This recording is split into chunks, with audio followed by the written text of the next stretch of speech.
میرے ہمنشین کی قسط نمبر 36 میں آپ دیکھیں گے کہ خجستہ ڈسپینسری جوائن کر لے گی۔ خجستہ کو ڈسپینسری جوائن کرنے کی اجازت درگزئی نے پہلے ہی دے دی تھی۔ خجستہ بہت محنت اور ایمانداری سے ڈسپینسری میں جا کے کام کرے گی اور لوگوں کی خدمت کرے گی۔ ایک دن بہرام خان کو ڈسپینسری میں لایا جائے گا۔ لینڈ سلائیڈنگ کی وجہ سے بہرام خان کی گاڑی پر بہت بڑا پتھر گر گیا تھا، جس کی وجہ سے بہرام خان کے سر پر بہت زیادہ چوٹ آئی تھی۔ بہرام خان کی سرجری کرنا ضروری تھی ورنہ اس کا بچنا ناممکن تھا۔ بہرام خان اسی خاندان کا شخص تھا جس نے خجستہ کے باپ کو قتل کیا تھا۔ خجستہ بہت زیادہ تذبذب کا شکار ہوگی کیونکہ اس کے والد کا چہرہ اس کے سامنے بار بار آئے گا،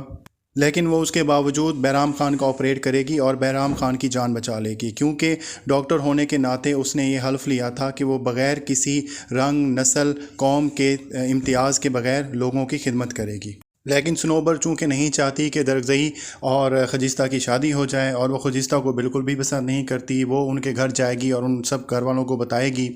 کہ بہرام خان کی گاڑی پر ایک بہت بڑا پتھر گر گیا جس سے وہ بہت زیادہ زخمی ہے،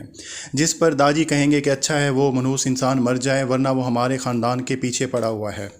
لیکن جب صنوبر ان کو بتائے گی کہ اس کی جان بچا لی گئی ہے اور اس کی جان خجستہ نے بچائی ہے تو درگزئی بہت زیادہ غصے میں آ جائے گا۔ حالانکہ وہ خود خجستہ کو اس بات کی پرمیشن دے چکا تھا کہ وہ ڈسپینسری جا کر اپنی ڈاکٹریٹ کرے، لیکن اس کے باوجود وہ غصے میں آ جائے گا اور وہ کہے گا کہ اسی وجہ سے میں کہہ رہا تھا کہ ان کو نہ پڑھنے دیا جائے۔ ادھر صنوبر ابھی چگلیاں لگا ہی رہی ہوگی کہ خجستہ پہنچ جائے گی۔ خجستہ کے پہنچنے پر صنوبر بالکل چپ کر جائے گی اور خجستہ سب گھر والوں کو بتائے گی کہ ہاں میں نے بہرام خان کی جان بچائی ہے، ٹھیک ہے وہ میرے خاندان کا قاتل ہے، لیکن چونکہ میں ڈاکٹر ہوں اور ڈاکٹر ہونے کے ناطے میں اپنی پسند، ناپسند، نفرت، پیار کو سائیڈ پر رکھ کر لوگوں کا علاج کروں۔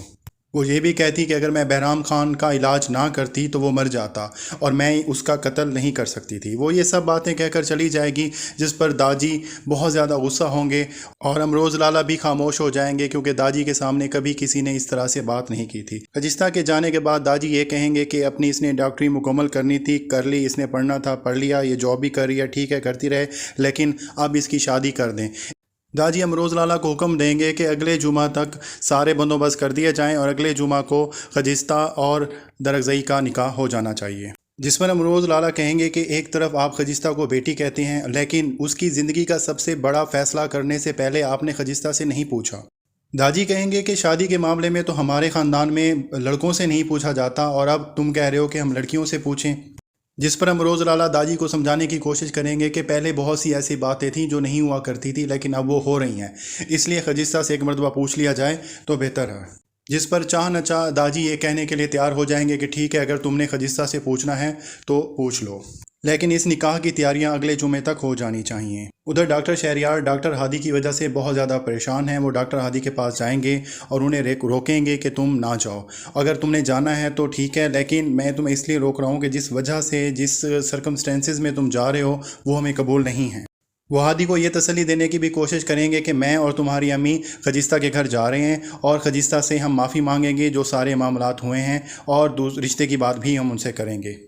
جس پر ڈاکٹر ہادی انہیں کوئی جواب نہیں دے گا اور البتہ انہیں خجستہ کے گھر جانے سے بھی نہیں روکے گا۔